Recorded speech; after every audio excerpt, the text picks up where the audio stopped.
I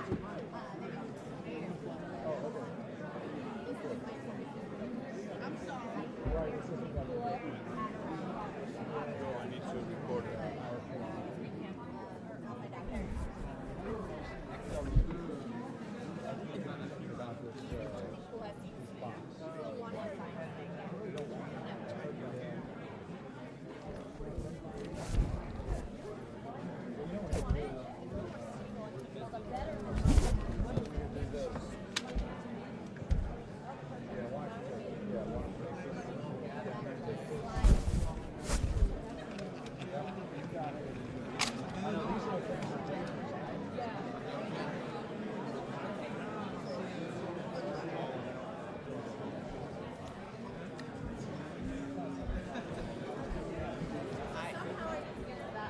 I'm not really sure how.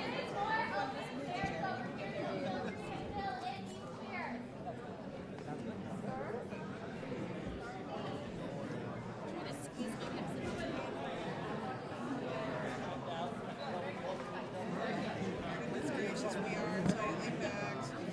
I don't think I've ever been this close. Yeah. Is someone seeing the pre-cooler sign? There was one down. Great. Hear anything? That's 4 I think.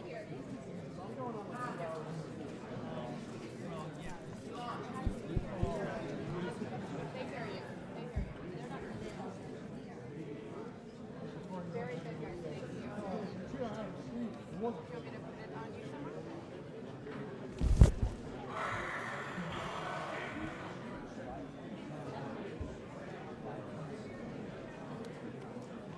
Stand by. Point down.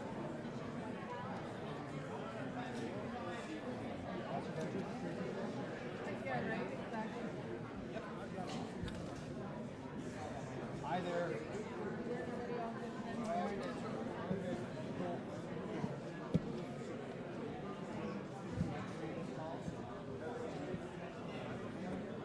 Sure, yeah, you guys want me to get ahead of this or just okay, how much shorter?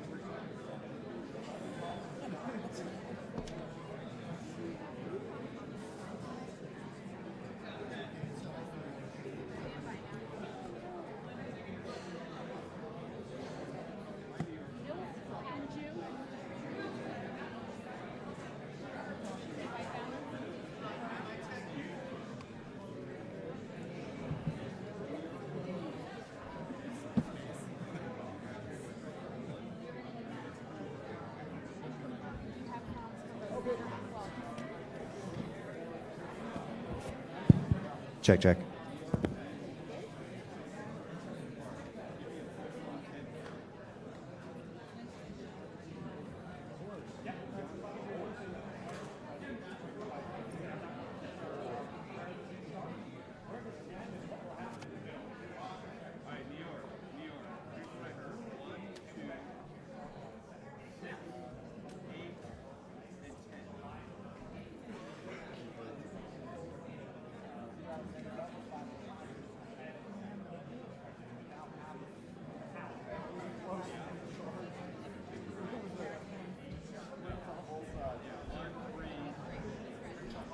I can slide over a little bit. How's that?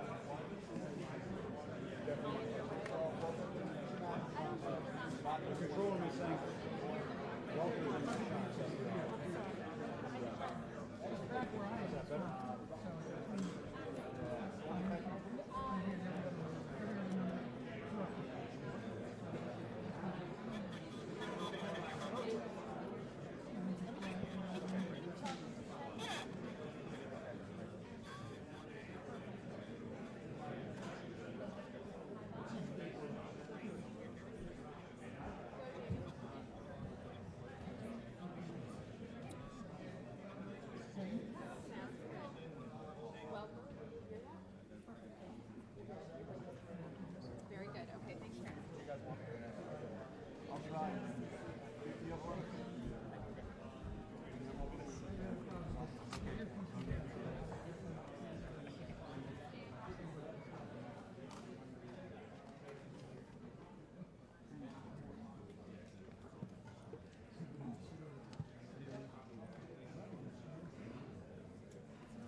Jake, I think we're expecting a victory lap here in the White House. Usually when the president loses the House of Representatives to the other party, there's an acknowledgement of a shellacking or whatever you want to call it, that the previous presidents in the past.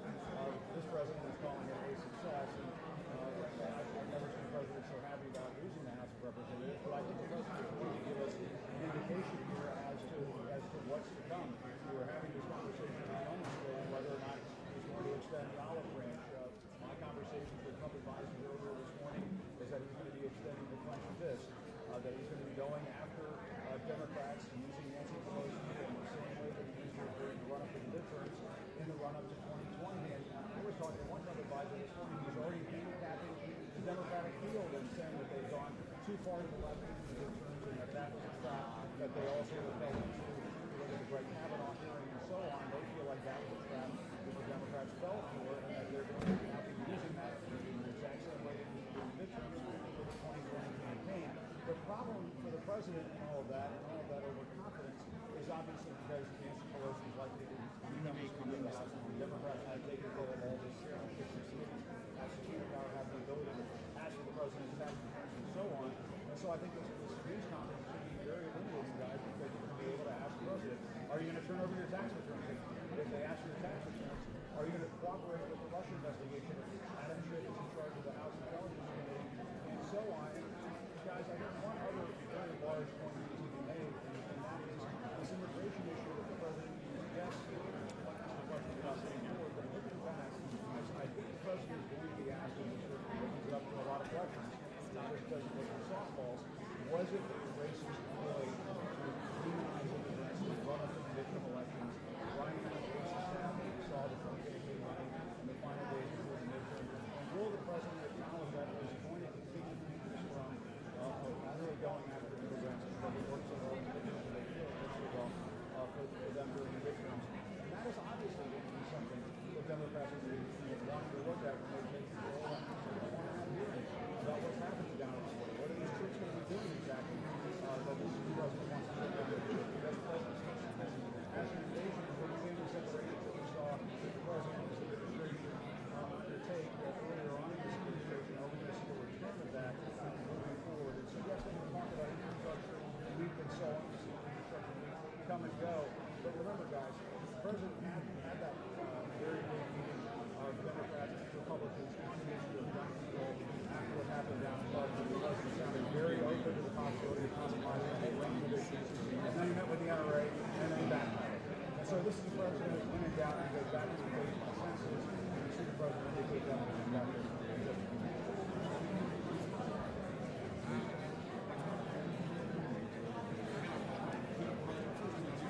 Here we go.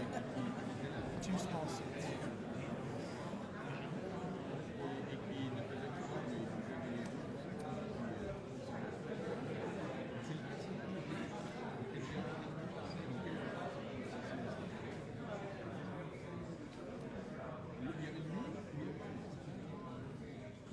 That's right, well, but I do think there's a reality check that might be in order there. Yes, the Republicans did weaponize the House Intelligence Committee to some extent. Devin Nunes was sort of an attack dog. The way that Darrell Issa was, you'll all recall when he was the chair of the House Oversight Committee. But I'm not sure Chairman Richard Burr of the Senate Intelligence Committee is going to be in the mood for launching investigations into House Democrats or whoever. He thinks there's going to be information. We'd like to talk about Dianne Feinstein in the run-up to the midterms. Some of his information, using her information, and Brett Kavanaugh hearings. My guess is that the chairman on the Republican side of the Senate is just not going to be in the mood for that sort of thing. And I think that's bluster from the president. One thing that we also talked about this morning is the Mueller investigation. Now, obviously, we did not see Robert Mueller was playing pretty low in the run-up to the midterms, very much unlike what we saw from the former FBI director Jim Comey in the run-up to 2016. Now, a lot of Democrats are saying that Mueller is on, and they're wondering what the special counsel is going to do over the next couple of months. And when that hammer comes down, and Wolf, when you talk to people all of their White House, business, people privately, they are still very much worried about the Russian investigation. They still think the president needs to get rid of Jeff Sessions, get rid of Robert Stein. There are some who are very hard line Trump activists Here we are. That's where he's going to be talking.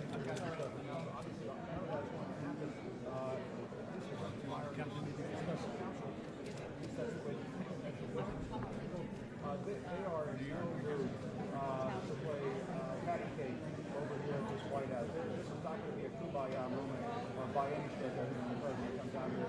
This is the president who feels like he's finished one battle. He's ready to start another.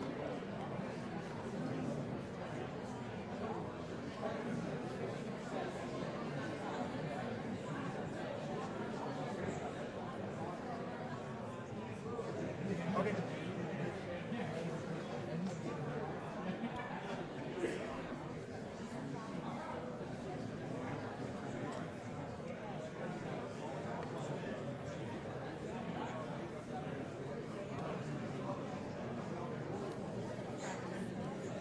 Yeah, I know. I'll lean forward. I'll put the IFB box up here, so it's sorry. Sorry, Jeff. No, that's why I'm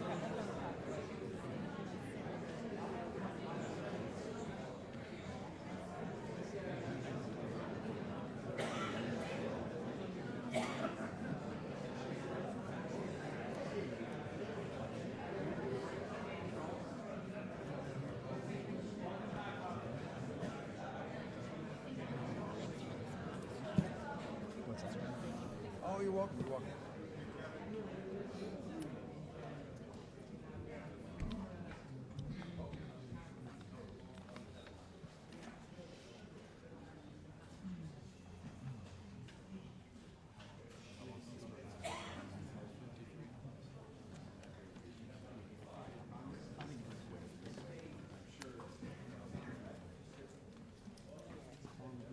I think you should just stand the whole press conference.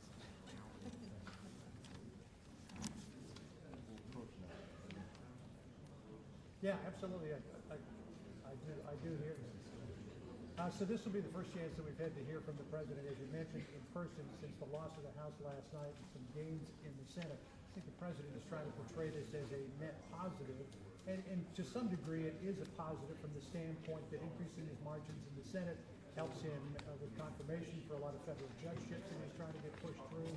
Should Ruth Bader Ginsburg or Justice Sotomayor decide to retire before 2020, and I'm sure Democrats will do everything they possibly can to convince them to not do that. It puts them in a good position to get those confirmations through. The fact that Michael Wine won in Ohio and Rick DeSantis won the governorship in Florida helps the president in the 2020 elections because he has now got Republican governors who can work those states for them.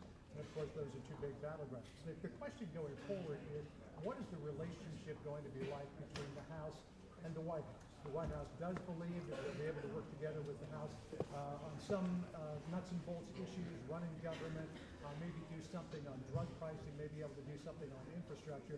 But they are expecting that there is going to be a blizzard of subpoenas headed their way. The incoming White House counsel, Pat Cipollone, is going to have his work cut out for him.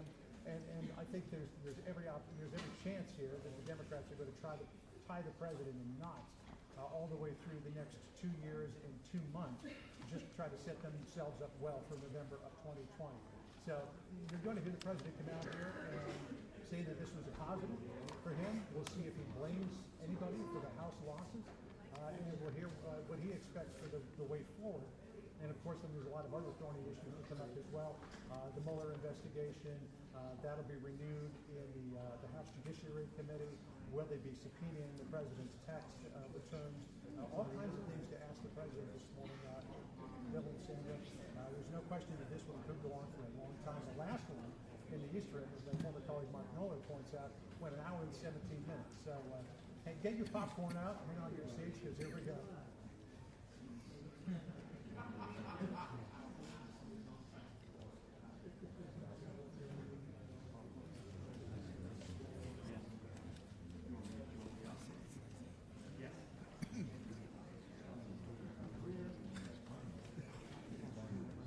Well, he hasn't had any meetings with any officials, if that's what you mean. He made a lot of phone calls last night. He called Nancy Pelosi, he called Chuck Schumer, he called Leader McConnell. He called a lot of the people that won these contested states. But as far as we know, he's just been meeting with his team, prepping for this press conference. So when he steps up to the podium in the next few minutes, he's already running about 7 minutes late. That's going to be the first opportunity where we have had to hear from him on what his thinking is between the time that he went to bed and the time that he woke up today, other than some tweets. And one of the tweets I found most interesting, we talked to Sean Spicer about this earlier, was the one saying Nancy Pelosi should be Speaker of the House. She deserves it. She's worked hard for it. I mean, how far into his cheek did the president have his tongue when he wrote that? That's why so many Democrats don't want her to be Speaker of the House, because she thinks that she will be the perfect foil for the president for the next however long she speaks.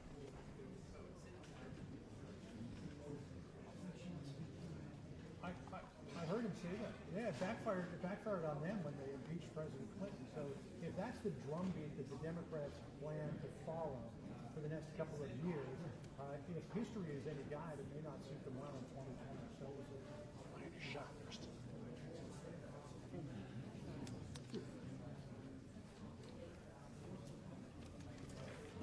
Lighting in here is terrible.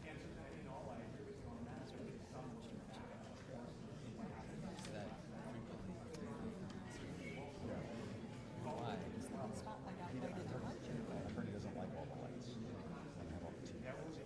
Makes him look worse though with high end. They did the same thing at the press conference in New York.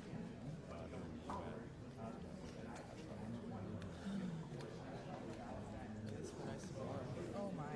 Exactly. It's not enough. Yeah. Snug as a bug. No, it's cooking chili.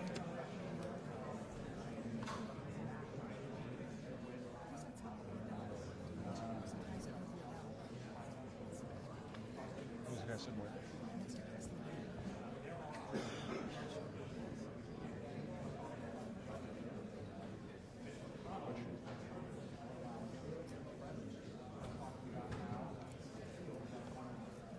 My shoulders.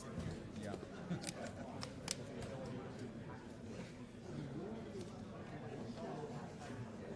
We're all working off of the priorities.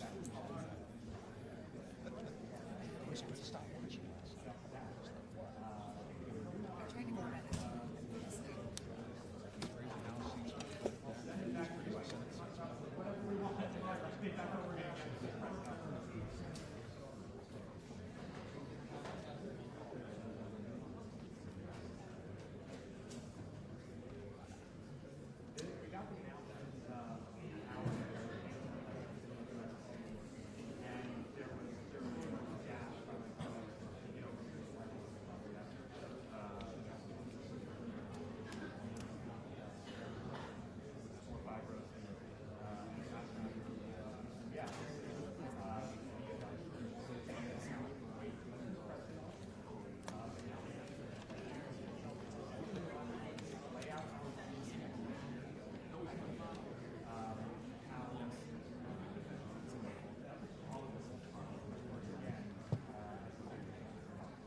stand up and like be a lobbyist, but.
ladies and gentlemen, the President of the United States, accompanied by the Vice President of the United States.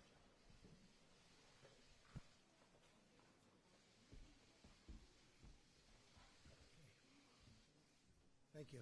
Thank you very much. Please. Thank you.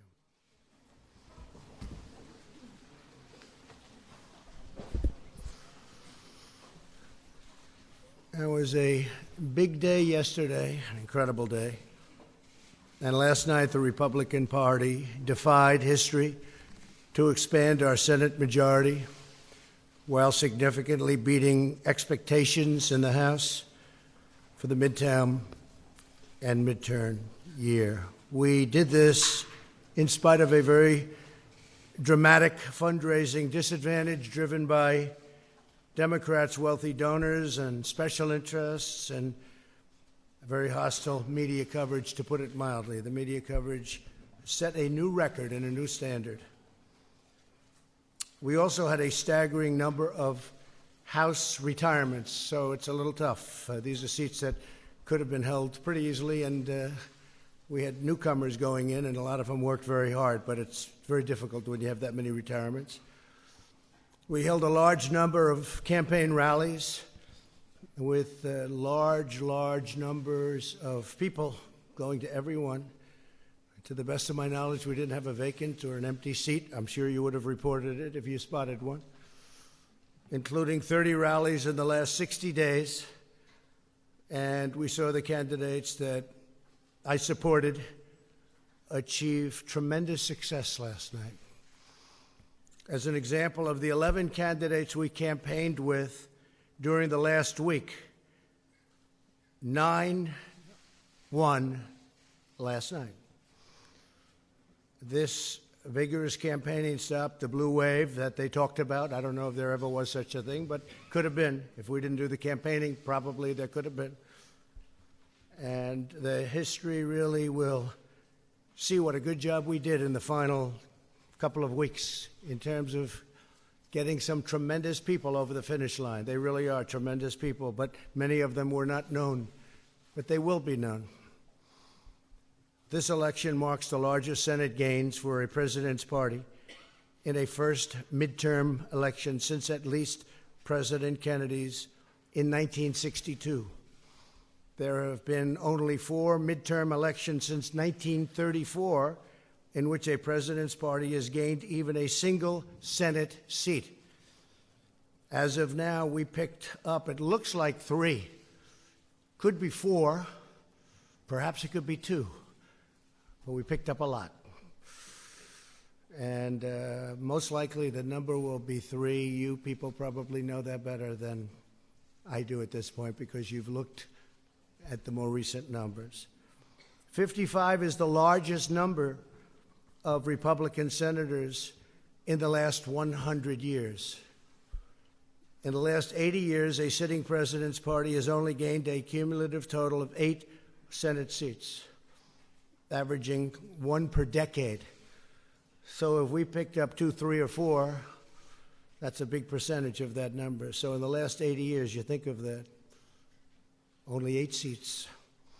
In President Obama's first midterm election, he lost 6 Senate seats, including in the deep blue state of Massachusetts. Republicans captured at least 4 Senate seats held by Democrat incumbents. And these are tremendously talented, hardworking people that did this. Indiana, North Dakota, Florida, Missouri. We also won 2 open Senate seats in Tennessee. I want to congratulate our great champion who did such a great job in Tennessee, Marcia. And in Utah. And Arizona is looking very good, really very good. She's done a terrific job. That was a tough race, and she's done a fantastic job. In each of these open seats, Democrats recruited very strong candidates with substantial fundraising and media support. We were getting bombarded with money on the other side. In the House, Republicans dramatically outperformed historical precedents and overcame a historic number of retirements, the most House Republican retirements in 88 years. 43 House Republicans retired. Now, I will say this, that in many cases they were chairmen of committees, and they left because they weren't chairman, because the Republicans have a rule for 6 years. And what that does is wonderful in one way. It lets people come through the system and become chairman. In another way, it drives people out, because when they're a chairman, they don't want to go and not be a chairman. You're the chairman of a committee, and you're a big deal, and all of a sudden, you're not doing that anymore. So they leave. We had a lot of them leave. It's, I guess you can flip a coin as to which system is better. The Democrats do the other. Some of their folks have been on those committees for a long time as chairman. In 2010, President Obama's first midterm, he lost 63 seats. By contrast, as of the most current count, looks like around 27 House seats or something, and we'll figure that out pretty soon. We also had a slew of historic wins in the governor's races. The governor's races were incredible, against very well-funded, talented, and skilled Democrat candidates and people that worked very, very hard, respectfully, for those candidates, like Oprah Winfrey, who I like. I don't know if she likes me anymore, but that's okay. She used to. But she worked very hard in Georgia, very, very hard. And if you look at them, with 4 governor's races crucial to 2020 and the presidential race: Florida, Iowa, Ohio, and Georgia. The big ones: Florida, Iowa, Ohio, and Georgia. Can't get much more important than that. They were incredible. They were actually incredible campaigns, too. Incredible. As of right now, Republicans will control the majority of governorships across the country, including 3 great women who worked very hard: the governors of Alabama, South Dakota, and Iowa. They worked very, very hard. They're very talented. By expanding our Senate majority, the voters have also clearly rebuked the Senate Democrats for their handling of the Kavanaugh hearings. That was a factor, I think maybe a very big factor. The way that was handled, I think, was tremendous energy was given to the Republican Party by the way they treated then Judge Kavanaugh, now Justice Kavanaugh, and expressed their support for confirming more great pro-Constitution judges. Candidates who embraced our message of low taxes, low regulations, low crime, strong borders, and great judges excelled last night. They excelled. They really, I mean, we have a list of people that were fantastic. And I'm just going to point them out. Mike Bost, Rodney Davis, Andy Barr was fantastic. I went to Kentucky. For the most part, I didn't campaign for the House, but I did actually make a special trip for Andy Barr because he was in a very tough race in Kentucky, and he won. That was a very tough race. The polls were all showing that he was down, and down substantially, and he won. And that one I did do. Pete Stauber of Minnesota, great guy, he's new, and ran a fantastic race. On the other hand, you had some that decided to, let's stay away. They did very poorly. I'm not sure that I should be happy or sad, but I feel just fine about it. Carlos Cubella, Mike Kaufman, too bad, Mike. Mia Love. I saw Mia Love. She'd call me all the time to help her with a hostage situation, being held hostage in Venezuela. But Mia Love gave me no love, and she lost. Too bad. Sorry about that, Mia. And Barbara Comstock was another one. I mean, I think she could have won that race, but she didn't want to have any embrace. For that, I don't blame her. but she lost, substantially lost. Peter Roskam didn't want the embrace. Eric Paulson didn't want the embrace. And in New Jersey, I think he could have done well, but it didn't work out too good. Bob Eugen, I feel badly because I think that's something that could have been won. That's a race that could have been won. John Faso, those are some of the people that, decided for their own reason not to embrace whether it's me or what we stand for, but what we stand for meant a lot to most people. And we've had tremendous support, and tremendous support in the Republican Party, among the biggest support in the history of the party. I've actually heard at 93% it's a record, but I won't say that because who knows. But we've had tremendous support. America is booming like never before, doing fantastic. We have Larry Kudlow here, and he said the numbers are as good as he's ever seen numbers at any time for our country. But he's a young man, so he hasn't seen that many numbers. Where's Larry? You're a young man, right, Larry? And you haven't been doing this too long, but they're as good as you've ever seen. And we may have, if you have a question for Larry, we'll do that. But I want to send my warmest appreciation and regards to Majority Leader Mitch McConnell. We really worked very well together. We have been working very well together. We actually have a great relationship. People just don't understand that, which is fine. And also to perhaps, looks like, I would think, Speaker Nancy Pelosi. And I give her a lot of credit. She works very hard, and she's worked long and hard. I give her a great deal of credit for what she's done and what she's accomplished.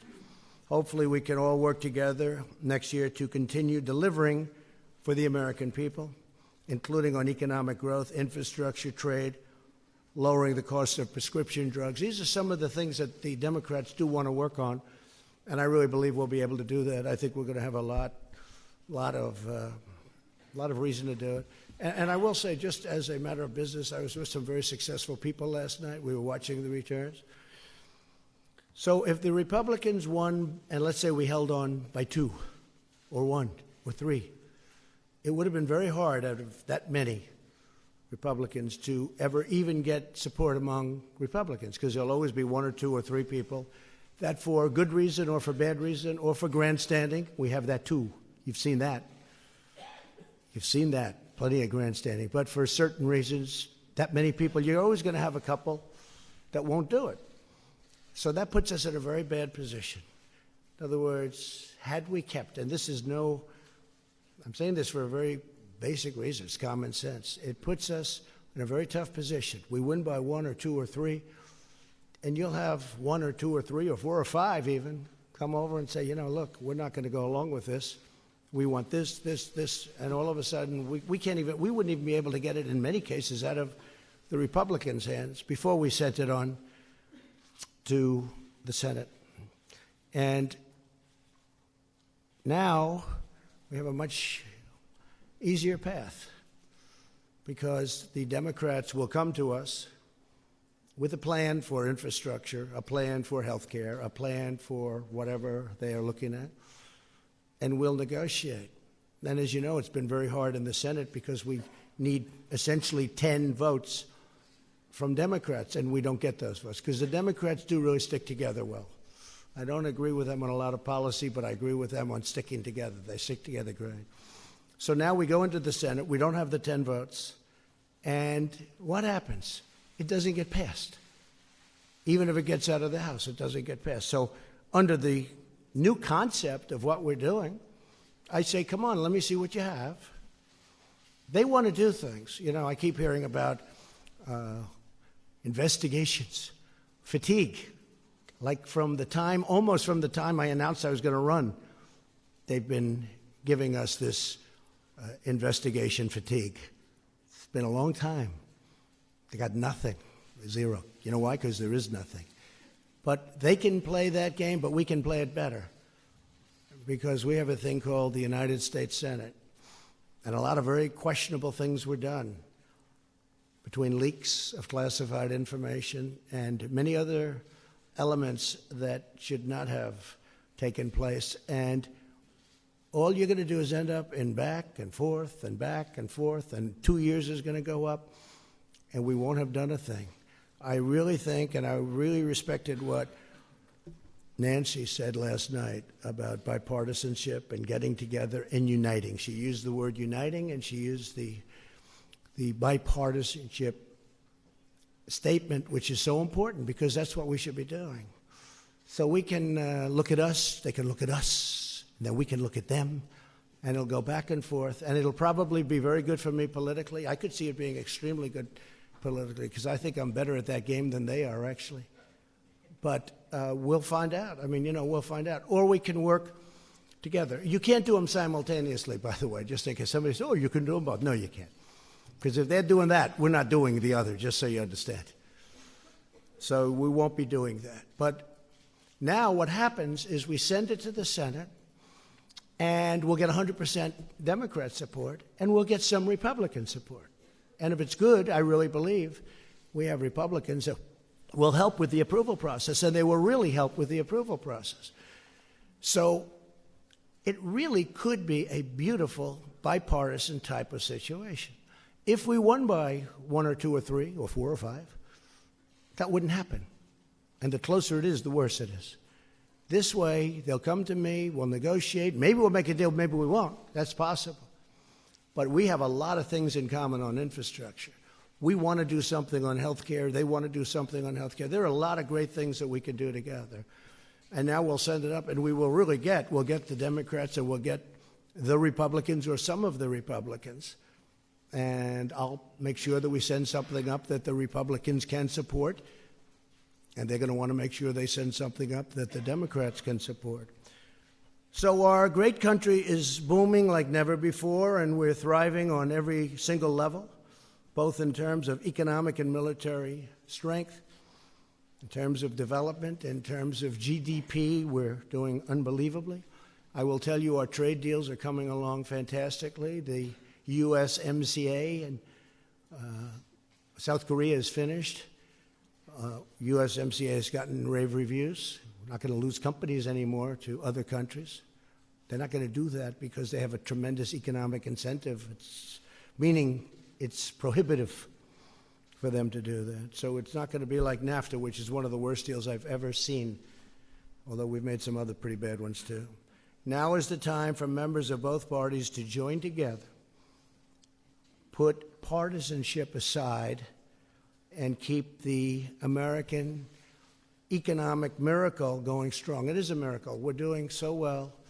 And I've said it at a lot of rallies. Some of you have probably heard it so much you don't want to hear it again. But when people come to my office, presidents, prime ministers, they all congratulate me almost the first thing on what we've done economically, because it is really amazing. And our steel industry is back.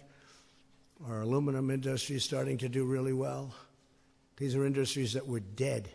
Our miners are working again. We must all work together to protect our military. We have to do that. To support our law enforcement, secure our borders, and advance really great policy, including environmental policy. We want crystal clean water. We want beautiful, perfect air. Air and water has to be perfect. At the same time, we don't want to put ourselves at a disadvantage to other countries who are very competitive with us and who don't abide by the rules at all. We don't want to hurt our jobs. We don't want to hurt our factories. We don't want companies leaving. We want to be totally competitive, and we are. And right now we have just about the cleanest air, the cleanest water we've ever had, and it's always going to be that way. We insist on it. So environmental is very important to me. And with that, I'll take a few questions if you'd like. Whoa. I didn't know what happened. All right, go ahead, John. That was a lot of hand shooting up so quickly. There's a lot to talk about. Mr. President, you talked at length just now about bipartisanship. The presumed Speaker of the House, Nancy Pelosi, talked about it last night. I'm sure that's encouraging for the American people. But do you really believe given what the relationship has been like between this White House and the Democratic Party, that will happen. I think there's a good chance, John. I think there's a very good chance. If I could just finish, it will happen. Will you have to compromise on certain issues to the point where it could hurt you in 2020? And do you expect that when the Democrats take over the chairmanship of all these important committees, you're going to get hit with a blizzard of subpoenas on everything from the Russia investigation to your cell phone use to your tax returns? Ready? Then you're going to, if that happens, then we're going to do the same thing, and government comes to a halt. And I would blame them because they now are going to be coming up with policy. They're the majority in the House. I expect that they will come up with some fantastic ideas that I can support on the environment, on so many different things, including prescription drug prices, which we've made a big dent in already, including some of the things that we're working on for the vets. We've gotten choice approved. We've got a lot of things approved, but they have some other elements that we want. There are many things we can get along on without a lot of trouble, that we agree very much with them and they agree with us. I would like to see bipartisanship. I'd like to see unity. And I think we have a very good chance of, and maybe not on everything, but I think we have a very good chance of seeing that. Go ahead. One question on the lame duck, sir, and one on your cabinet. You toyed with the idea during the campaign of a shutdown before the midterms in order to secure border wall funding. Are you prepared to go on a shutdown strategy during the lame duck, since this might be your last best chance? Not necessarily to secure that. Sense. Look, I speak to Democrats all the time. They agree that a wall is necessary. A wall is necessary. And as you know, we're building the wall. We've started, but we should build it at one time, not in chunks. But you want much more money, and you want much sooner. No, we need the money to build the wall, the whole wall, not pieces of it all over. And we are doing it. Now we have the military. Now we have other elements of a wall that are pretty nasty, to be honest with you, but nevertheless, it's pretty hard to get through it. But no, I'd like to see the wall. Many of the people that we'll be dealing with, in 2006, they approved the wall, essentially. It was a very strong border fence, but it was the same thing. And they all approved it. They all agreed. I have statements from every one of them. We have them saying, we need the wall. I mean, they sound like me. Mm-hmm. But we do need it because we have people coming, and I'm not just talking about the caravans. We have people coming through our border that you physically can't put that many people. It's a 2,000-mile stretch. You can't put that many people along that stretch to guard it. And even if you did, tremendous fighting would ensue. So we need the wall. Many Democrats know we need the wall. And we're just going to have to see what happens. I mean, I will be fighting for it. They have done everything in their power to make sure. I got the military, $700 billion and $716 billion. The wall is a tiny, tiny fraction of the cost of that. But their whole agenda has been to try not giving me anything for the wall. I really believe politically they're hurting themselves. I actually think politically that's a good thing for me, but I want to get the wall up because we need it. So no shutdown scenario. I don't know. I can't tell you that. No, I can't commit to that, but it's possible. And can you give us clarity, sir, on your thinking currently, now after the midterms, about your Attorney General and your Deputy Attorney General? Do they have long-term job security? I'd rather answer that at a little bit different time. We're looking at a lot of different things, including cabinet. I'm very happy with most of my cabinet. We're looking at different people for different positions. It's very common after the midterms. I didn't want to do anything before the midterms. But I will tell you that, for the most part, I'm extremely happy with my cabinet. I think Mike Pompeo has fit in so beautifully. He's done an incredible job. How about your Interior Secretary? We're looking at that, and I do want to study whatever is being said. Is he in jeopardy? I think he's doing an excellent job. But we will take a look at that in a very strong, and we'll probably have an idea about that in about a week. Thank you, Mr. President. Okay, thank you. Wow, this is... Go ahead, John. He gave me a fair interview the other day, so I might as well ask him a question. All right, thank you, Mr. President. And picking up there, you told me the other day that you are an open book. So I think I am an open book. So point blank, Democrats go after your tax returns. Will you try to block that, or will you allow them to have them? Well, look, as I've told you, they're under audit. They have been for a long time. They're extremely complex. People wouldn't understand them. They're done by among the biggest and best law firms in the country. Same thing with the accounting firms. The accountants are a very, very large, powerful firm from the standpoint of respect. They're highly respected. Big firm. A great law firm, you know it very well. They do these things. They put them in. But people don't understand tax returns. Now, I did do a filing of over 100 pages, I believe, which is in the offices. And when people went and saw that filing and they saw the magnitude of it, they were very disappointed. And they saw the detail. You'd get far more from that. And I guess we filed that now 3 times. But you get far more from that than you could ever get from a tax return. But when you're under audit, and I'm on a very continuous audit because there are so many companies, and it is a very big company, far bigger than you would even understand. But it's a great company, but it's big, and it's complex, and it's probably feet high. It's a very complex instrument, and I think that people wouldn't understand it. But if I were finished with the audit, I would have an open mind to it. I would say that, but I don't want to do it during the audit. And really, no lawyer, even from the other side, they say often, not always, but when you're under audit, you don't subject it to that. You get it done, and then you release it. So when that happens, if that happens, I would certainly have an open mind to it. So that means if the audit is still on, you will not turn over the tax returns, or you'll fight to block it? When it's under audit, no, nobody would. Nobody turns over a return when it's under audit. Okay? Thank you. Thank you. Yeah, go ahead, please. One, I was tempted to ask you why you like Oprah so much, but I think I'll go on to the question that... why do I like Oprah? What kind of a question is it? Yeah, I'm just asking. Just curious. But He's the real question... He's a comedian here. The real question is... I do like Oprah, by the way. I do. She was a person I knew well, came to my place in Palm Beach often, and I have a lot of respect for her. Unfortunately, she didn't do the trick. The real question is, you just sat up here and said that from this podium that are you offering an my way or highway scenario to the Democrats? You're saying that if they start investigating you, that you can play that game and investigate better than them. Can you compartmentalize that? And I think I know more than they know. Can you compartmentalize that and still continue to work with them for the benefit of the rest of the country, No. or are all bets off? No. If they do that, then it's just all it is a warlike posture. And so then, wait a minute, then the follow-up... You heard my answer. Go ahead. Well, since it's Jim, I'll let it go. Okay. Thank you, Mr. President. I wanted to challenge you on one of the statements that you made in the tail end of the campaign in the midterms.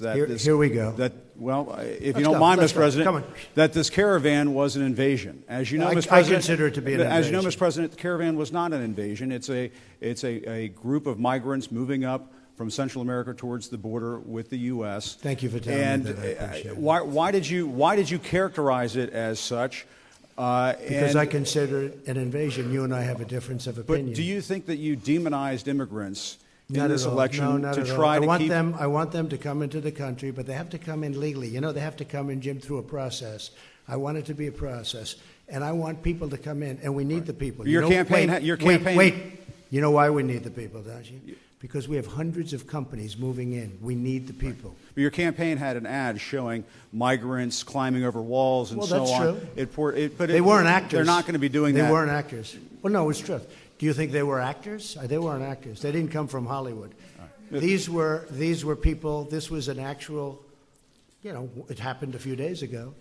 And they're hundreds of miles away, though. They're hundreds and hundreds of miles away. That's not an invasion. Honestly, I think you should let me run the country. You run CNN. All right. And if you did it well, your ratings would be much better. If I may ask one other question, Mr. President. If I may ask one other question, are you worried? That's enough. That's enough. Mr. President, I was going to ask one of the other folks. That's enough. Pardon me, ma'am. Mr. President, that's enough. Mr. President, I had one other question, if I may ask, on the Russia investigation. Are you concerned that you may have... I'm not concerned about anything with the Russian investigation because it's a hoax. That's enough. Put down the mic. Mr. President, are you worried about indictments coming down in this investigation? Mr. President. I'll tell you what, CNN should be ashamed of itself having you working for them. You are a rude, terrible person. You shouldn't be working for CNN. Go ahead. I think that's unfair. You're a very rude person. The way you treat Sarah Huckabee is horrible. And the way you treat other people are horrible. You shouldn't treat people that way. Go ahead. In Go ahead, Jim, Peter, go ahead. In Jim's defense, I've traveled with him and watched him. He's a diligent reporter who busts his Well, I'm butt not a like big the rest fan of of us. yours either, so I understand. to be honest.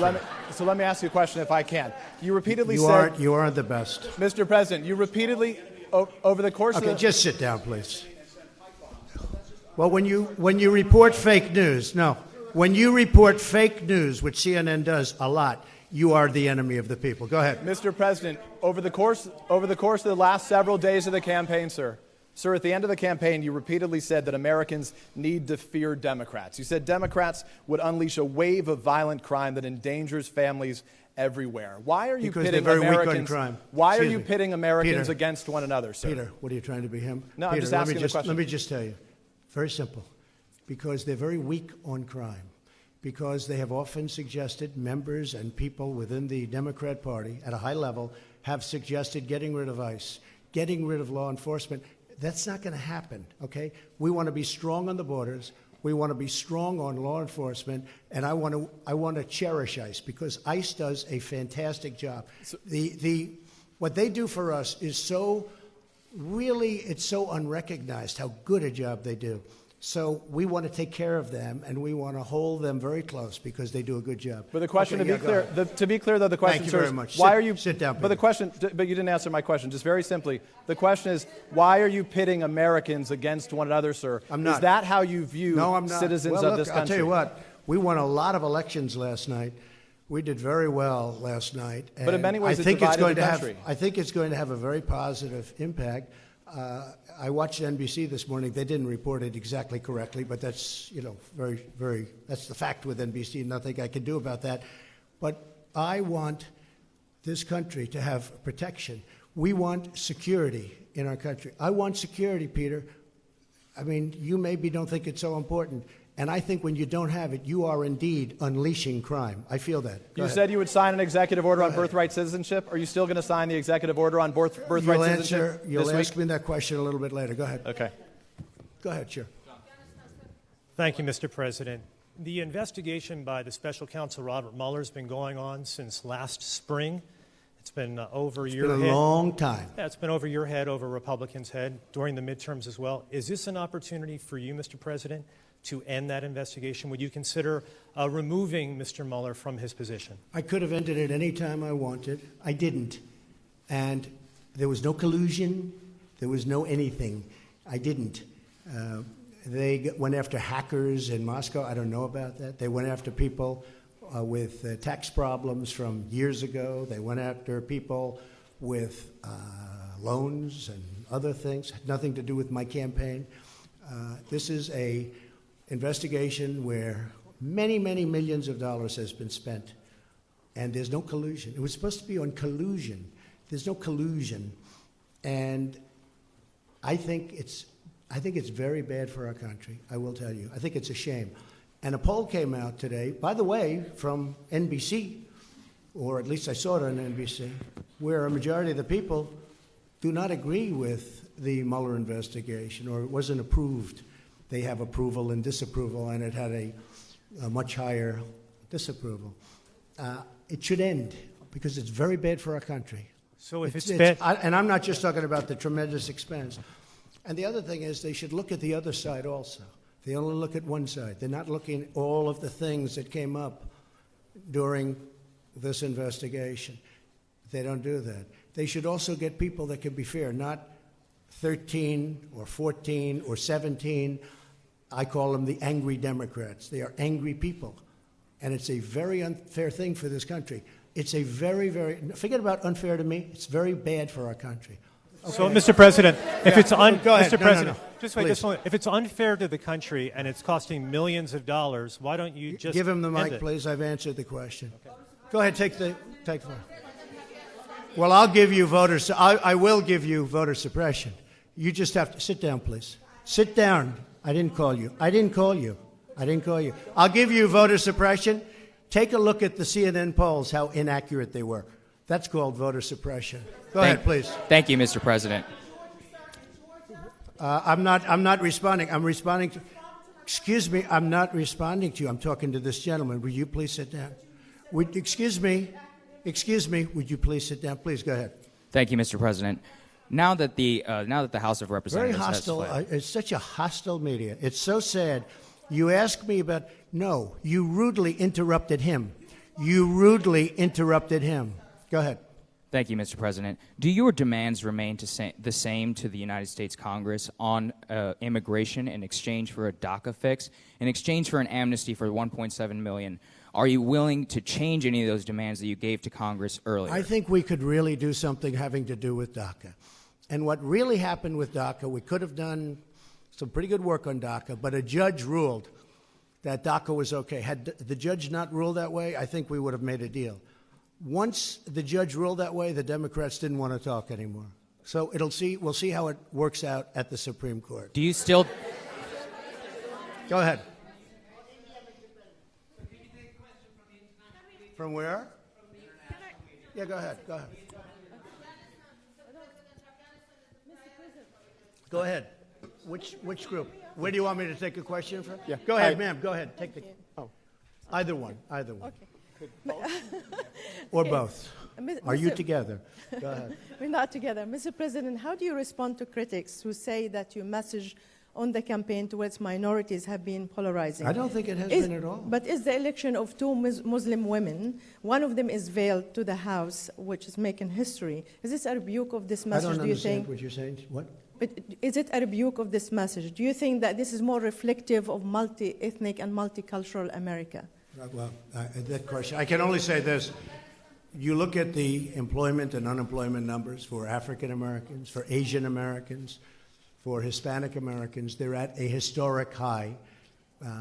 A poll came out recently where my numbers with Hispanics and with African Americans are the highest, the best they've ever been. That took place 2 or 3 days ago, the poll.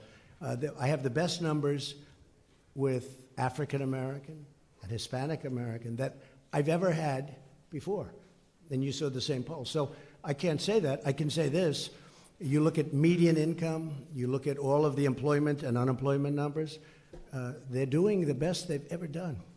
And it reflects, it really is very reflective in the polls. Yes, go ahead. Mr. President, I'm from Brooklyn, so you'll understand me. I understand you very well. My question is on health care. How is it possible to keep premiums down and cover pre-existing conditions without the individual mandate to fund it? Well, first of all, what we're doing, and if you look at the Department of Labor, also Secretary Azar, what they've done, they've come up with some incredible health care plans, which is causing great competition and driving the prices right down. But we are getting rid of the individual mandate because it was very unfair to a lot of people. But at the same time, we're covering the people that need it. But the individual mandate was a disaster because people that couldn't necessarily afford it were having to pay for the privilege of not having to pay for health care. And it was bad health care at that. So we are working many plans for health care. We're creating tremendous competition. We had Obamacare repealed and replaced. Unfortunately, one person changed his mind at the last moment, and we had no Democrat support. I have to say that. We didn't have one vote. We would have repealed it, replaced it. We would have had a large-scale, very good health care plan. Now we're doing it a different way. We're doing it a different way. But getting rid of the individual mandate is a very, very popular thing and a very important thing, and people very much appreciate it. Go ahead. No, that's enough. Go ahead, please. Thank you, sir. 2 questions. One, I know you went through the results, and you obviously studied them late last night. What lesson did you learn most from looking at those results? Was there one thing that, as you kind of reviewed them, that you'll change your strategy, not just for Congress, but kind of going forward? And then just a follow-up question. Well, I think the results that I've learned and maybe confirmed, I think people like me. I think people like the job I'm doing, frankly. Because if you look at every place I went to do a rally, I couldn't do it with everybody. And it was very hard to do it with people in Congress because there's just too many, there would be too many stops. But I did it with the Senate. I did it with Andy Barr, as you know. And he won. He won a very tough race against McGrath. It was a very, very tough race in Kentucky. And he was down quite a bit. And I went there, and we had a tremendous, very successful, some of you were at that rally. And he won that race. But I could only do that so much because there are just so many players involved. But I did focus on the Senate, and we had tremendous success with the Senate. really tremendous. Can I ask you one more question? Sorry, Mr. President, one more question if you don't mind. I'm so sorry, sir. It's a rare opportunity. A lot of people are going to be rushing to Iowa, rushing to New Hampshire. You know that the Democrats are already looking ahead to 2020. Do you want to lock down your ticket right now, sir? Will the vice president be your running mate in 2020? Well, I haven't asked him, but I hope so. Where are you? Mike, will you be my running mate? Stand up, Mike, please. Raise your right hand. No, I'm only kidding. Will you? Thank you. Okay, good. The answer is yes. Okay. Thank you, sir. That was unexpected, but I feel very fine. Yeah, please. Thank you, Mr. President. Going back to the Russia investigation and the potential investigations from the now Democratic majority in Congress, some say that you could stop all this by declassifying. I could fire everybody right now, but I don't want to stop it because politically I don't like stopping it. Yeah. It's a disgrace. It should have never been started because there was no crime. Everybody has conflicts. They all have conflicts over there that are beyond anything that anybody's ever seen in terms of conflicts, from the fact that people ask for jobs, from the fact that they have very good friends on the other side, like really good friends like Comey, who, by the way, lied and leaked, and also leaked classified information. Nothing happened there. It might, perhaps, maybe something's happening that I don't know about. I stay away from it. But you know what I do? I let it just go on. They're wasting a lot of money, but I let it go on because I don't want to do that. But you're right. I could end it right now. I could say that investigation is over.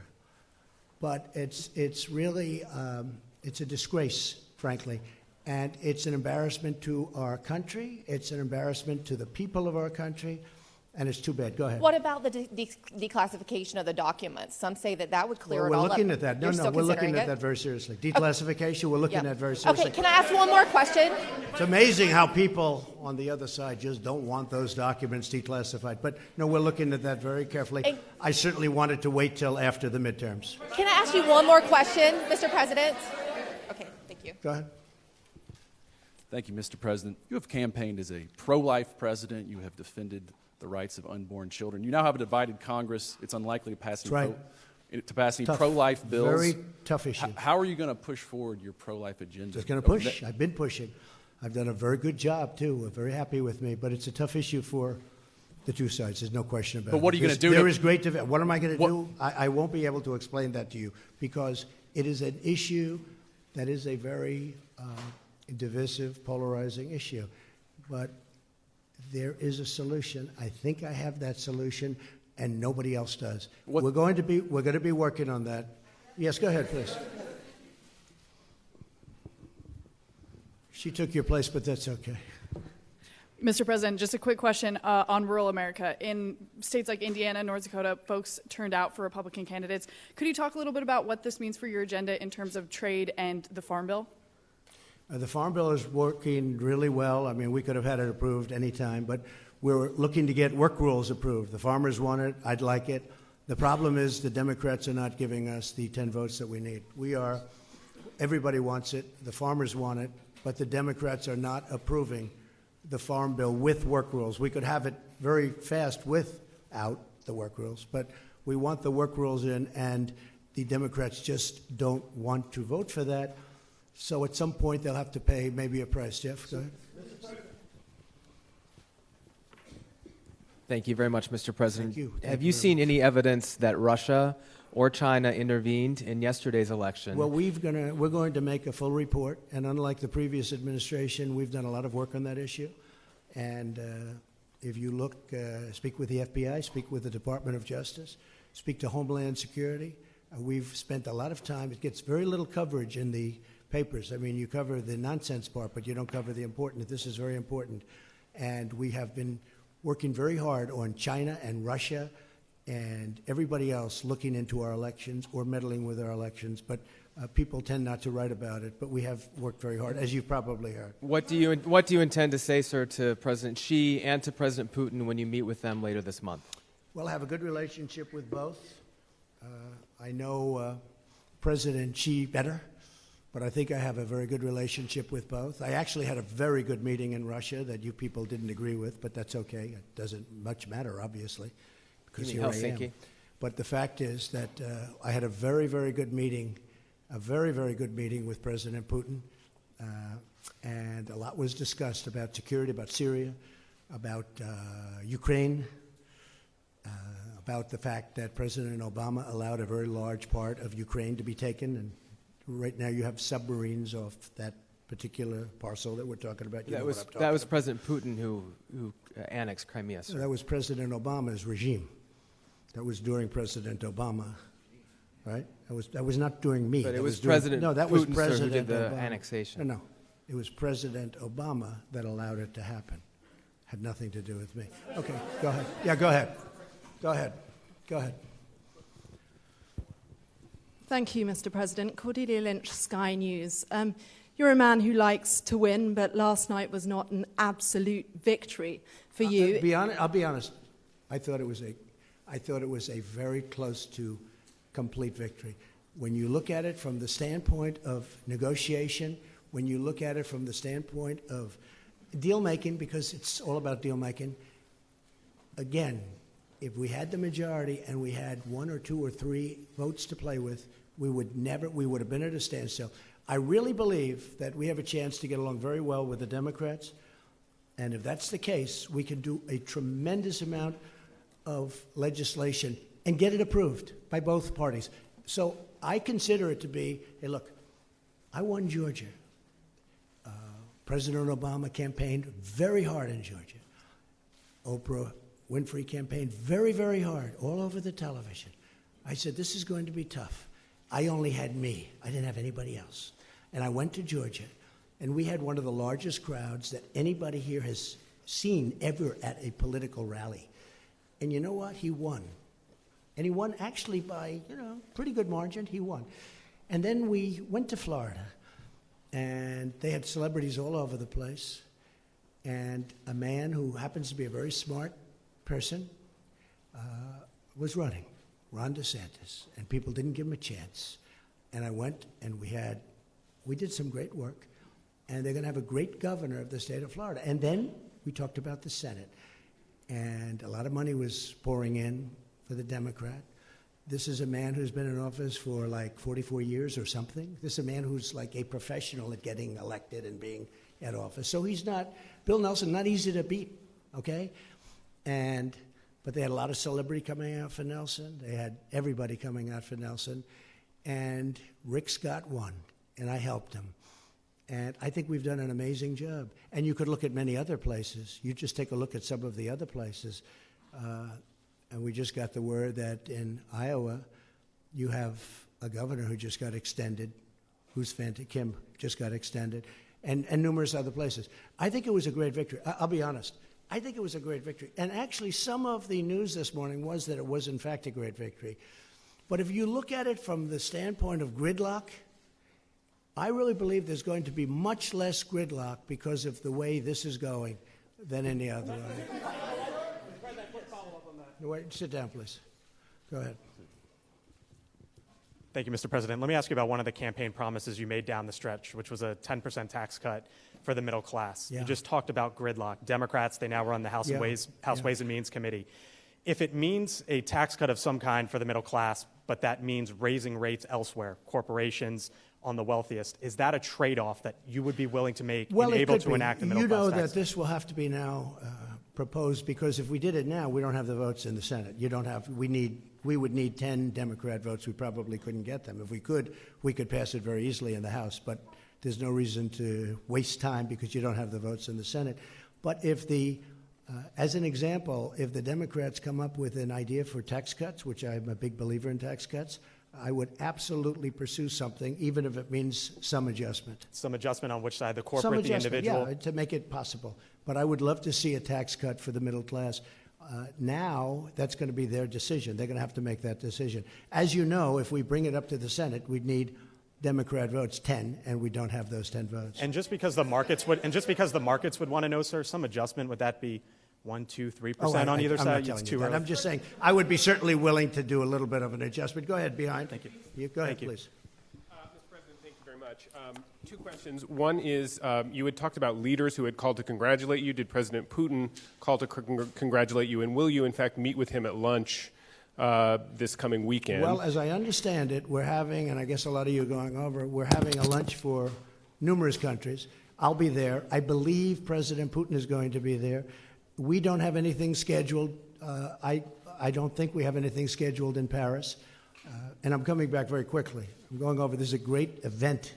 This is an important, really, this is going to be a very important and I think a very beautiful ceremony. I'm looking forward to going, and we're representing the incredible heroes of the world, but the heroes of our country from World War I. And so I'll be going there, and I am very proud to go there. Did he call you? I don't think we have time set aside for that meeting. Now, with that being said, we're very shortly meeting again at the G20, where he'll be there, and I'll be there, and that's where we're actually looking forward to meet. We will be having a lunch, but I think there are many people there. And did he call you to congratulate you? And if I could also just invite you, since this is quite a gathering we've got here, to go ahead and talk about the staff changes that you expect in the White House while we're here. We're eager to hear about them. Is General Kelly going to stay on? As we make changes, we'll sit down and talk to you about it. I mean, there's no great secret. A lot of administrations make changes after midterms. I will say that for the most part, I'm very, very happy with this cabinet. We're doing a great job. But what about in the White House? What about in the White House, sir? You've got a lot of White House staff. Some have been talking about leaving. General Kelly has been rumored to be leaving. No, people leave. People leave. And is that going to happen? People leave. I haven't heard about John Kelly, but no, people leave. They come in. They're here. It's a very exhausting job. Although I love doing it, I must tell you. But it's exhausting for a lot of people. I'm surprised at a lot of people. They start off, they're young people. They're there for 2 years, and they're old by the time they leave. It's quite exhausting. But I love doing it, and I'll tell you, there will be changes. Nothing monumental from that standpoint. I don't think very much different than most administrations. And we have many people lined up for every single position. Any position, everybody wants to work in this White House. We are a hot country. This is a hot White House. We are a White House that people want to work with. Okay. No, please, behind you. Go ahead. President, this has been a very challenging campaign. This has been a very challenging campaign. It's been a very challenging campaign. It has involved quite a lot of abuse and a lot of violence. People have died during the course of this campaign. Right. Is there any way in which you think the temperature could be lowered? Perhaps peace could break out with the media? Perhaps your bipartisan relationships across the House and the Senate may now produce some change? Or are we going to have more of the same? It's a very fair question. Look, I would love to see unity and peace and love and any other word you want to use. And obviously, I think we had to, especially at this particular juncture, we had to wait till after the midterms are over. Now they're over. If they would cover me fairly, which they don't, I'm not saying that in a hostile way. I get extremely inaccurate coverage. I can do something that's fantastic, and they'll make it look like not good. And I don't mind having bad stories. If I make a mistake, cover it. I'd like you to cover it fairly, but cover it. But when you do something terrific, look how little the economy is talked about. A poll came out this morning talking about how little the three networks, I don't think they included CNN, but how little the three networks talk about how good the economy is. How little. Almost not at all. If President Obama had this economy, and by the way, if that administration through somebody else kept going, you would have had negative 4.2 instead of positive 4.2% growth. You would have had negative. It was heading down. But here, the point is this, excuse me. I would love to see unity, including with the media. Because I think the media, I'll be honest, I think it's a very divisive thing for our country. And you would be amazed at how smart people are that are reading your stories and seeing your stories and watching. You'd be amazed how perceptive and how smart they are. They get it. And it really does bring disunity. I didn't, excuse me. You are not called on. Go ahead, please. How about Turkey? Thank you, President Trump. Shortly after your victory speech on the historic night of back in November 2016, I asked you to what single factor you most attributed this victory to. Sid, you have to speak up. Sure. On the night of your victory, I asked you, right after your speech, to what you would attribute your victory. You pointed up to the ceiling, and you said that it was God. Based off of that, how would you say over the last 2 years God plays, what kind of a factor he plays in the day-to-day execution of the office of the president? Well, God plays a big factor in my life, and God plays a factor in the lives of many people that I know very well in this room, like your vice president.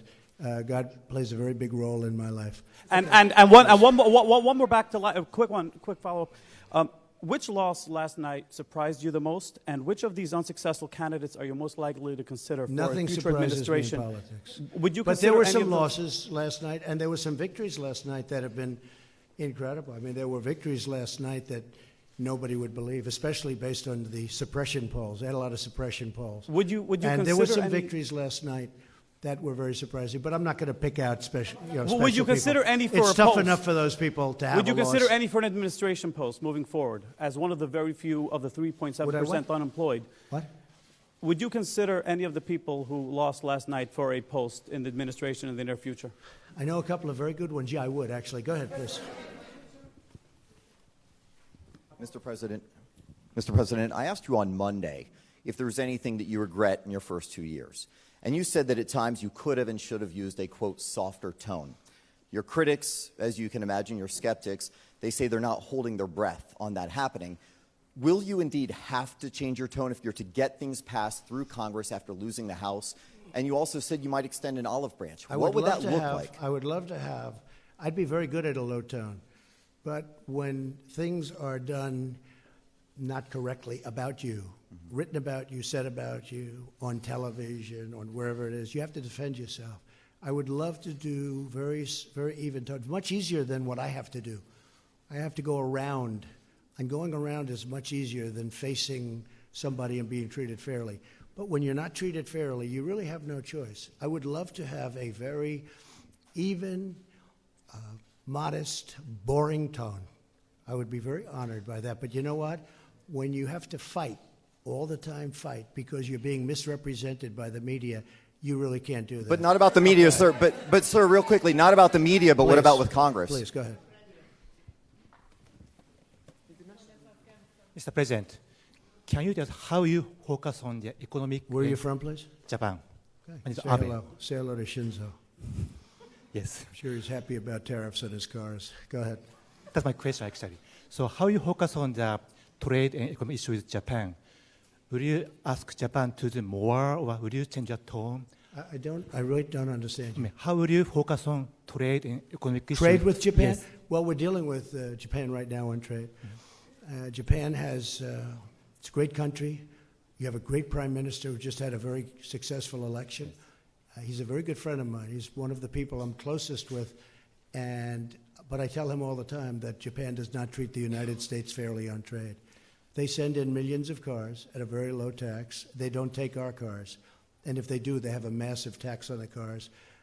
Japan, and I'm not blaming Japan, I'm blaming the people that were in charge of the United States for allowing that to happen. But as you know, we have close to a $100 billion trade deficit with Japan. And Japan has treated us very unfairly. But don't feel lonely, because you weren't the only one. How about North Korea? How about North Korea? Thank you, Mr. President. Two international news questions. The first one, Secretary Pompeo's talks about North Korea have been postponed.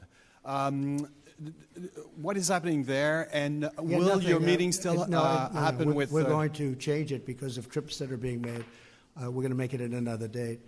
But we're very happy how it's going with North Korea. We think it's going fine. We're in no rush. We're in no hurry. The sanctions are on. You still expect to meet Kim listen, Jong-un? Excuse me, wait. Sorry, sir. The sanctions are on. The missiles have stopped. The rockets have stopped. The hostages are home. The great heroes have been coming home. Mike Pence was in Hawaii, where one of the most beautiful ceremonies that anyone's ever seen for the fallen. These are great heroes. Very important. When I was running, a lot of people, as many years ago as it was, in many cases grandchildren, but they were asking about that. They're coming home, and they're being provided to us as we speak. But I'm in no rush. I'm in no rush. You're The still- sanctions are on. I read a couple of times, and I've seen a few times where they said, he's done so much. What have I done? I met. Now, I'd love to take the sanctions off, but they have to be responsive, too. It's a two-way street. But we're not in any rush at all. There's no rush whatsoever. You know, before I got here, they were dealing with this for over 70 years. And I guess on a nuclear front for 25 years. That's a long time. I've been there. I probably left Singapore 4 or 5 months ago. And we made more progress in that 4 or 5 months than they've made in 70 years. And nobody else could have done what I've done. But I'll say this very simply. We're in no rush.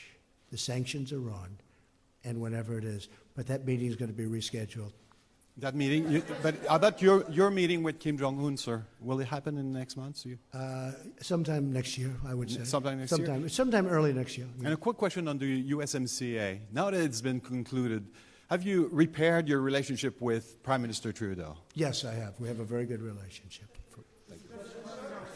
Thank you very much, Mr. President. We've been talking a lot about division and the division that exists in this country right now. And some of the statistics are disturbing, I think, to just about everyone. Anti-Semitic incidents have increased by 57% since 2016. Hate crimes are on the rise. Why do you think that is, and what will you do about it? It's as very president? sad to see it. I hate to see it. And as you know, I've done more. In fact, if you were with us the last time we met, Prime Minister Netanyahu said that this president has done more for Israel than any other president. Those words, those exact words. Jerusalem, protection, working together, so many different things. But the big thing is Jerusalem. You know, many presidents have said they are going to build the embassy in Jerusalem. Never happened. Making it the capital of Israel. Never happened. Never happened. But it happened with me, and quickly. And not only did it happen, we built the embassy. That would have taken another 15 or 20 years and cost probably billions of dollars. And we did it for a tiny amount of money. It's already done. It's open. Nobody has done more for Israel than Donald Trump. And the nice part is that's not me saying it. That's Prime Minister Netanyahu. But what about Mr. President, what about the divides in this country? Mr. President, what about healing the divides in this country Well, and we want to see addressing those we want to issues see it healed. specifically? And one of the things I think that can help heal is the success of our country. We are really successful now. We've gone up $11.7 trillion in worth. If you know, China's come down tremendously. China would have superseded us in 2 years as an economic power. Now they're not even close. China got rid of their China 25 because I found it very insulting. I said that to them. I said China 25 is very insulting because China 25 means in 2025 they're going to take over economically the world. I said that's not happening. And we've gone way up. They've gone down. And I don't want them to go down. We'll have a good meeting and we're going to see what we can do. But I have to say this. Billions of dollars will soon be pouring into our treasury from taxes that China is paying for us. And if you speak to Mr. Pillsbury, who probably is the leading authority on China, he was on the other day saying he has never seen anything like it. And you know who else hasn't? China hasn't. And Mr. President, but we're going to try and make a deal with China because I want to have great relationships with President Xi, as I do, and also with China. You're talking about the economic. How do you see your role as a moral leader? Go ahead, Mr. please. President, just Go how ahead, do you see please, your role as a please. moral Go leader? ahead. There's so many people, I'm sorry. As a moral Go leader, ahead. though. I think I am a great moral leader, and I love our country. Go ahead, please. Thank you, sir. You said earlier in this press conference that Democrats had a choice that you would not work with them on legislation if they were investigating you. Do you not have a choice in the matter as well? Don't you have a responsibility? I think it's inappropriate. No. I think it's very inappropriate. We should get along and get deals done. Now, we can investigate. They look at us. We look at them. It goes on for 2 years. Then at the end of 2 years, nothing's done. Now, what's bad for them is being in the majority, I'm just going to blame them. You understand? I'm going to blame them. They're the majority. Honestly, it makes it much simpler for me. They will be blamed. But I think Nancy Pelosi, and I put that statement out on social media today about Nancy Pelosi, that if she's short of votes, because frankly I think she deserves, and a lot of people thought I was being sarcastic or I was kidding. I wasn't. I think she deserves it. She's been fighting long for it. She's been fighting. I really mean this. There was nothing sarcastic about it, or it was really meant with very good intentions. I think she deserves it. She's fought long and hard. She's a very capable person. And, you have other people shooting at her, trying to take over the speakership. And I said, if it's appropriate, I said, if we can and if we will, if she has a problem, I think I would be able to very easily supply her the necessary votes. That's not said in any way other than I really believe she deserves that position. I also believe that Nancy Pelosi and I can work together and get a lot of things done, along with Mitch and everybody else that we have to work with. I think we'll get a lot done. Mr. President, why can't you? Ahead, Mr. President, why can't you ahead. do that while subpoenas are coming through? Excuse me? Why can't you work together while there are subpoenas or while there are investigations in process? I think we will. Look, now that the election's over, Now everybody is in love. But then I see the hostility of questions in the room. I come in here as a nice person wanting to answer questions, and I have people jumping out of their seats screaming questions at me. No, the election's over, and I'm, I am extraordinarily happy. I really am. And by the way, I tell you, if I wasn't, look at what happened in Florida. Look at what happened in Georgia. Look at what happened in so many locations with governorships. Nobody talks about the governorships. Look at the amount of work that was given to these other candidates against my candidate. And, I'm extraordinarily happy. And if I wasn't, I'd let you know. There's nothing wrong. Look, you look at midterms and you look at elections generally, you see it's very rare that a party who has the presidency does well. We did unbelievably well. To win Florida, both the Senate and the governorship, against two very talented people, I'll tell you what, we did incredibly. To win Georgia when you had some of the biggest stars in the world campaigning endlessly, including President Obama, I tell you what, this was a great victory for us. And again, from a deal-making standpoint, we are all much better off the way it turned out. Because I really believe if the Democrats want to, we can do a tremendous amount of great legislation. Yes, please, go ahead. Should we keep this going for a little while? Yes. Yes, I think you should keep this You know going. what? When you get bored, would you please tell me? Seriously. Tell me. You're never bored. I don't want to, hopefully not. I don't want to overstay, but yes, please, go ahead. Hi, Mr. President. Yemi Shelsunder with PBS NewsHour. On the campaign trail, you called yourself a nationalist. Some people saw that as emboldening white nationalists. Now people are also I don't saying know why you'd that say the that. president. That's such a racist There are question. some people that say that now the Republican Party is seen as supporting white nationalists Oh, I because don't of your believe rhetoric. that. I don't What do believe you make of that? I don't believe it. I don't know. Why do I have my highest poll numbers ever with African Americans? Why do I have among the highest poll numbers with African Americans? Why do I have my highest poll numbers? That's such a racist question. Honestly, I know you have it written down and you're going to tell me. Let me tell you, it's a racist question. And Mr. President, I want to ask. You know what the word is? I love our country. I do. You have nationalists, you have globalists. I also love the world.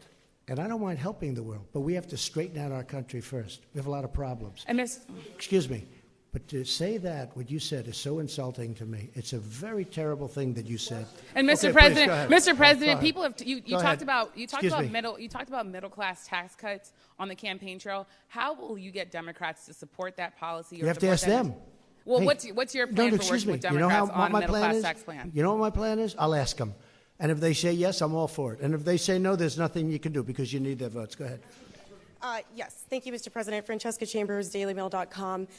You said many times on the campaign trail that you didn't want Nancy Pelosi to be Speaker. At least you suggested that. You spent a lot of time talking about her and Chuck Not a Schumer. question of want. I would have. Let me answer. Would I have preferred winning by 2 or 3 or 4? I would almost have to think about that. But certainly, I like to win. And if I win, she's not going to be Speaker. What did she say to you, though, yesterday that made We had a you great give her conversation. support? Honestly, we had a very warm conversation. She loves this country. And she's a very smart woman. She's done a very good job. She was really, I mean, she's had a very... Did she promise that they wouldn't seek to impeach you? She's had a very, very... We didn't talk about impeaching. We didn't talk... What do? Do you impeach somebody because he created the greatest economic success in the history of our country? Let's impeach him because the country is so successful. Let's impeach him. Has he done anything wrong? They asked somebody, has he done anything wrong? No, but let's impeach him anyway. And they also said, let's impeach Justice Kavanaugh. Let's impeach him. And now they have the second woman coming out, that the first or second. And I hate to say this, but it was public. And after him, we're going to impeach the vice president. We're going to impeach Mike Pence. Mike Pence doesn't get impeached for anything.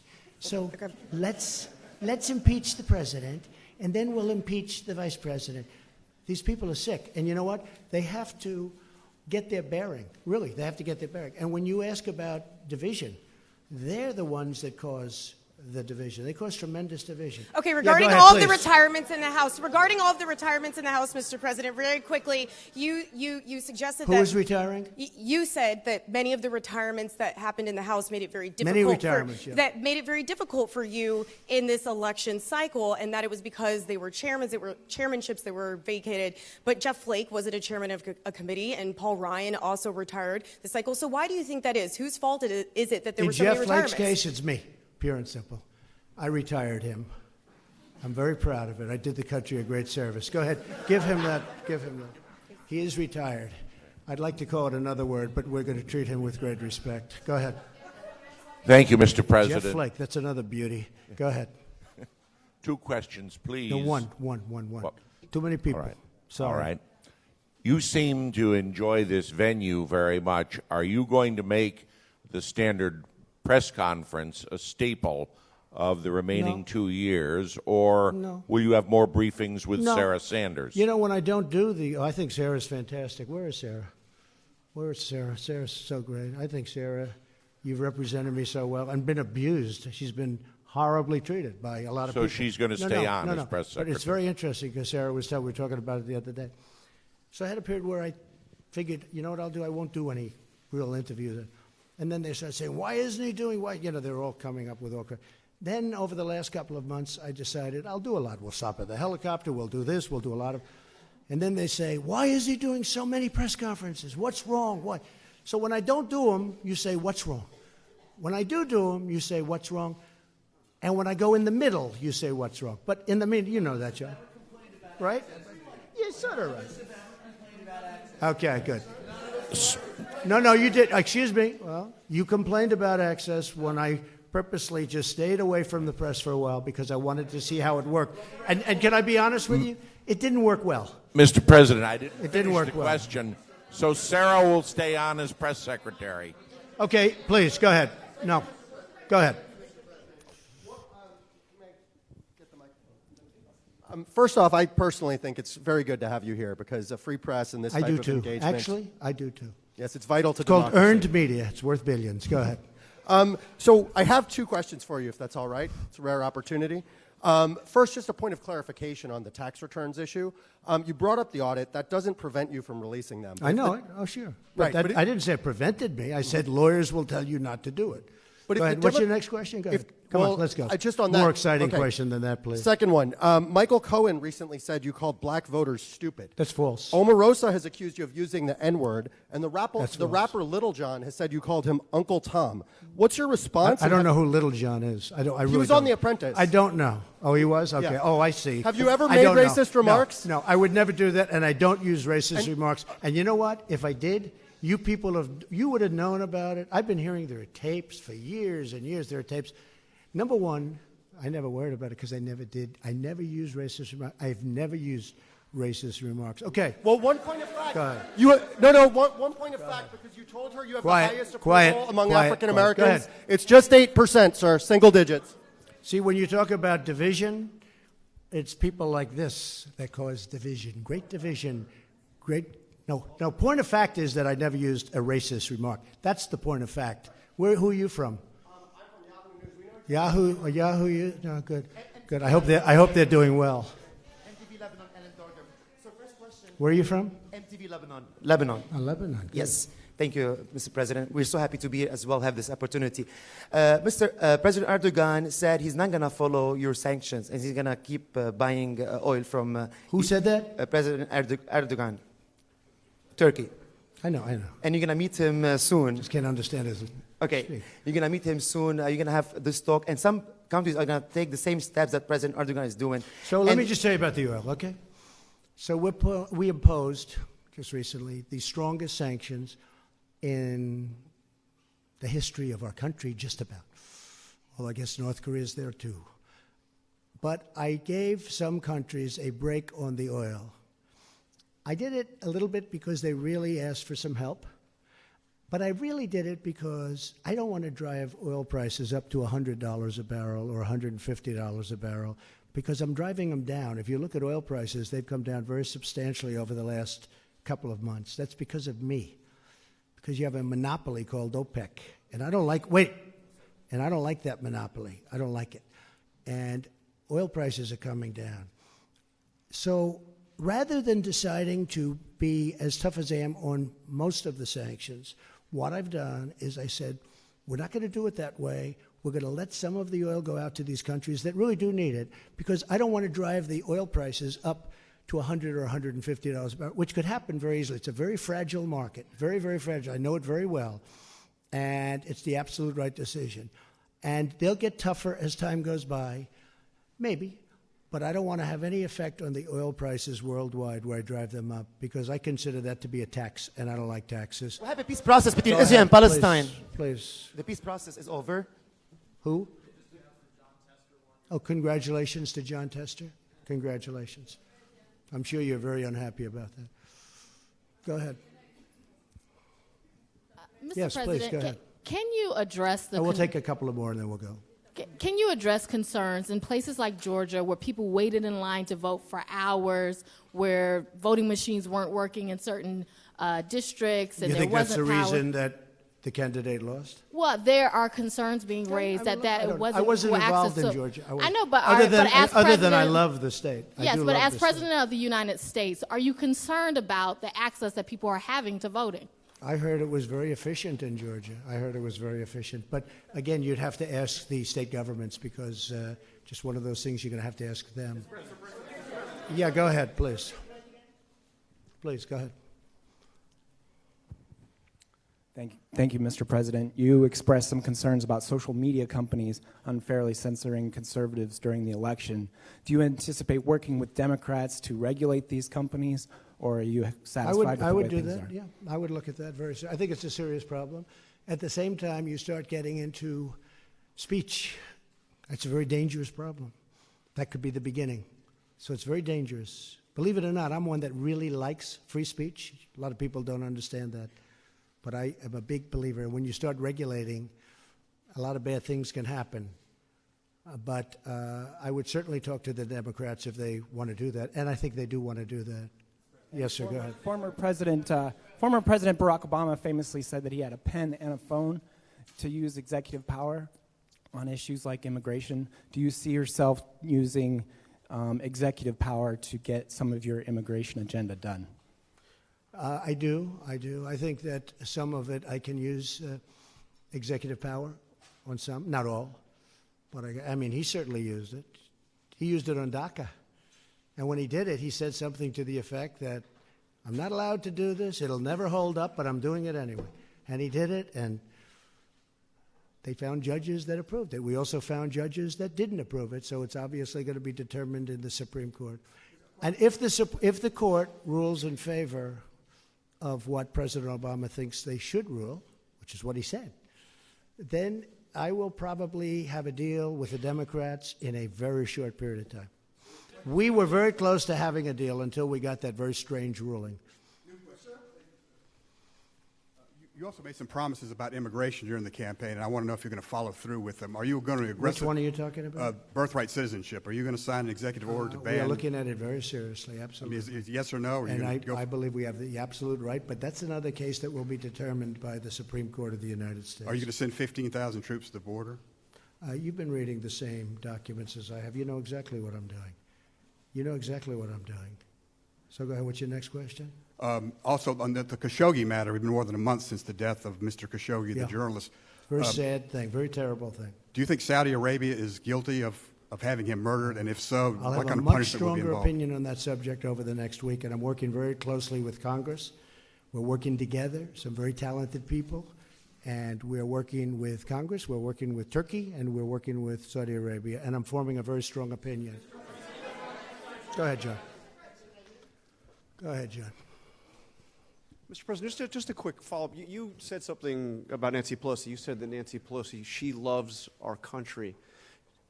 Do you regret some of the things you said during the campaign? I mean, No. various times you said Democrats want to put a wrecking ball to our future, Well, I want to believe destroy that. our country. I believe that. With their current policy, they're using a wrecking ball on our country. I believe that 100%. This would be a wrecking ball. But I think there's a compromise somewhere, and I think that could be really good for our country. Okay, how about one more? Do you Go regret ahead. the ad? Do you regret the ad that you did that was branded as a racist ad, and even Fox No, I News don't. wouldn't air it, No. NBC wouldn't Do air it, I regret other it? networks? Yeah. Surprised you asked me that question. I do not. Go ahead, please. No.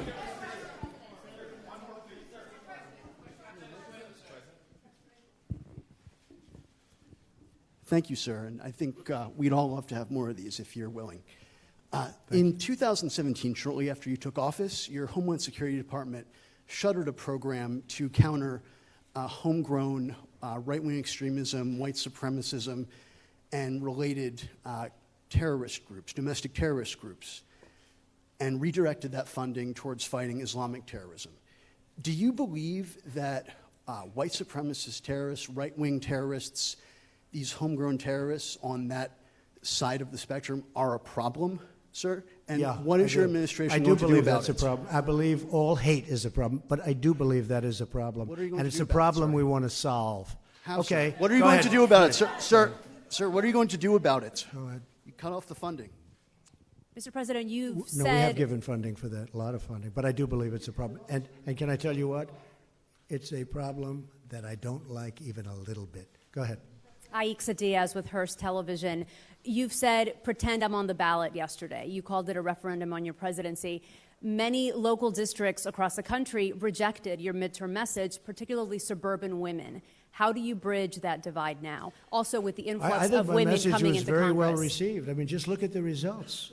Midterm elections are disasters for sitting presidents and administrations. This has been a very successful, and look, you can write it any way you want, and if you disagree with me, this has been an incredibly successful one. You look at the races. How about Ohio? I didn't even mention. I mentioned Florida. I mentioned Georgia. How about the governor of Ohio? A fantastic suburban women voters? Excuse me. A fantastic man who was down in the polls, and everybody was talking about this person that was so great. And I went up there, and I did a rally. And they have now a great governor. You're going to have a great governor in Ohio for hopefully a long period of time, but for 4 years. And Mike DeWine is a fantastic person. And I went up there for two reasons, because I felt that his opposition was not a good person, and we know a lot about him, and I felt that Mike was a fantastic person. And he won, and not only did he win easily. So add that to Florida, and add that to Georgia, and add that to all of the other races that we won, outside even of the Senate races, which were the biggest of all. Because these were races that, and Mike Pence can tell you, and some of the folks over here can tell you, these were races that were going to be unopposed. We were not going to oppose certain of the people running, certain senators. They said they couldn't be beaten. They said Heidi could not be beaten. Please don't do it. They couldn't. This was a year out. What about in the suburban Excuse districts? me. How do you but get those back? You're telling me about popularity. They said many of these people, when I said 9 out of 11, but I said when many of these people, these weren't like easy races. These were tough races. And so I think the level of popularity, the first question I was asked was about, well, what have you learned? What about your own popularity? I think that's what I learned. I was very well received by this great country, by the people of our great country. And I'm very proud of that, because I love the people of this country. These people, we are the greatest people. I love the people of our country. Say to women, and Mr. I'll tell you President? something. When you look at the races that we won in Florida, which we weren't expected to win, and Georgia, which we weren't expected to win, and Ohio, which we weren't expected to win, and one I mean, you look at some of them, the number of votes that we got is incredible. So I'm really happy with not only the way it came out, but the response to me as your president. And as your president, I've made our country safe.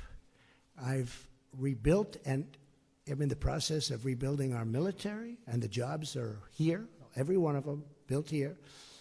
We're going to have the strongest, very shortly, we're going to have the strongest military our country has ever had. I've done more for the vets than any president has done, certainly in many, many decades, with choice and with other things, as you know, with other things. But our vets are doing better than they've ever done. But if you look at choice alone, I mean, just take a look at what we've done with choice. But the people of our country are very happy with the job that I'm doing. And you know, one of the things that they want so much is security. They want security, both at the border. They want it with our military. They want it with law enforcement. They want it with ICE. You know, we've taken out thousands of MS-13 gang members, thousands out of, it's hard to believe, thousands out of our country. Women of our country who are incredible people, they want security, they want safety, they want financial security also. We've done that. But they want physical security. And we've taken out thousands of people that shouldn't be in this country. But we have to get strong immigration laws so they don't come in. We want laws where they don't come in, where we don't have to take them out per se. And again, I'm very honored to be with all of you. It was a great day yesterday. It was a great evening. I think we had a tremendous success, and hopefully the tone can get better. Hopefully the tone can get a lot better. And I really believe it begins with the media. We used to call it the press. Does it begin with you, Mr. President? I really believe it begins with the media. If you would cover, and there was a very interesting story written in a very good paper recently that talked about the fact that it isn't good what the media is doing, and that I do have the right to fight back because I'm treated very unfairly. So I do fight back, and I'm fighting back not for me. I'm fighting back for the people of this country. Thank you all very much. Thank you.